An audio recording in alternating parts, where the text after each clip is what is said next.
বন্ধুরা, আমার হাতে যে বক্সটি দেখতে পাচ্ছেন, এটি হলো ওভারলকের সার্ভো মোটরের কন্ট্রোল বক্স।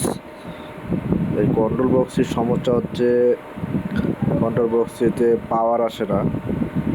তো এখন আমরা দেখব কেন পাওয়ার আসে না। তো আমি স্ক্রুগুলো খুলতেছি। বন্ধুরা, পাওয়ার আসে না এ ধরনের কন্ট্রোল বক্সগুলোতে মূলত সমস্যা হতে পারে। এক হলো অন অফ সুইচ, তারপর হলো পাওয়ার আইসি, এবং যদি কোনো ক্যাপাসিটি দুর্বল থাকে সেক্ষেত্রে পাওয়ার আসবে, চলে যাবে, কিন্তু এই বোর্ডটাতে একদম পাওয়ার আসে না। তো আমি খুলে ফিউজ টিউজগুলো চেক দিলাম, দেখলাম ফিউজ টিউব ঠিক আছে। তো এখন আমি অন অফ সুইচটি দেখলাম, সুইচটিতে সমস্যা। তো এখন আমি সুইচটি খুলবো।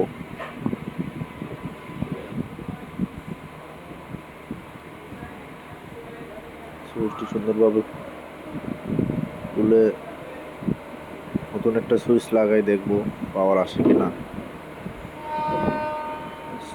সুইচটি খোলার সময় অবশ্যই খেয়াল রাখতে হবে সুইচটিতে যে লাক্স আছে, লাক্সে লক সিস্টেম করা। সুন্দর করে লককে হাত দিয়ে তারপরে টান দিয়ে খুলতে হবে।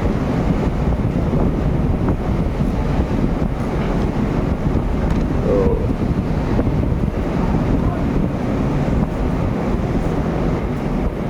সুইচটি খোলার শেষের দিকে লকটি খুলতেছে না, খুলে গেছে। এটি আমি চেঞ্জ করে দেখবো সুইচটি।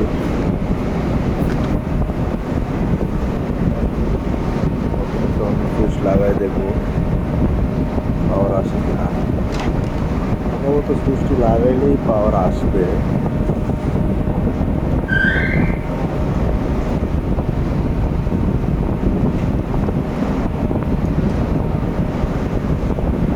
বোর্ডগুলো আপনারা যখন বাসা বাড়িতে বা কোনো ফ্যাক্টরিতে তুলবেন, অবশ্যই সাবধানের সহিত তুলবেন।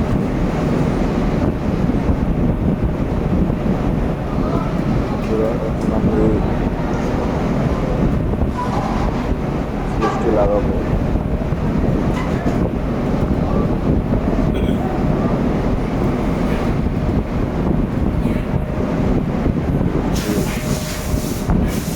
লাগানোর পরে দেখবো কোনো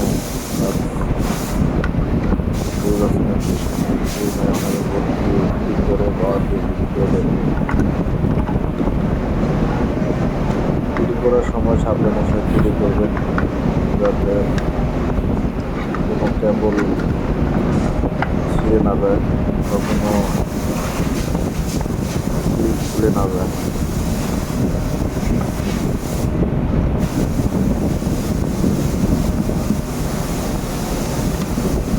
লাগানো হচ্ছে, সুইচটি ভালোভাবে বসিয়ে দেবো, আটকে দেবো।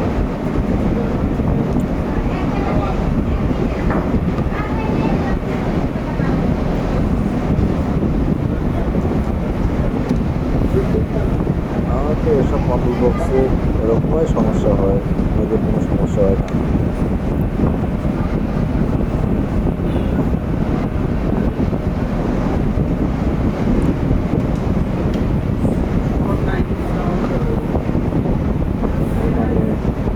সিরিজ লাইনে পাওয়ার দিয়ে চেক করে দেখবো লাইনটি আসে কিনা।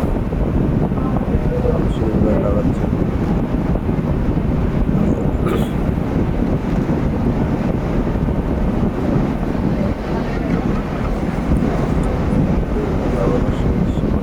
পাওয়ার দিয়ে দেখবো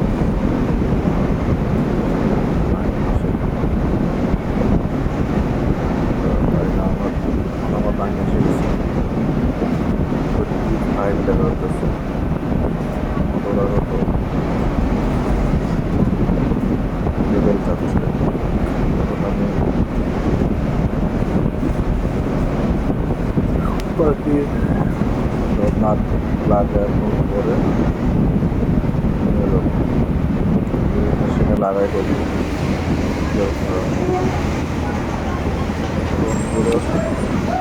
এখন আমি লাগানোর পর পাওয়ার দিচ্ছি, পাওয়ার দিচ্ছি পুরো নাই কিন্তু চালাই দেখবো চলে কিনা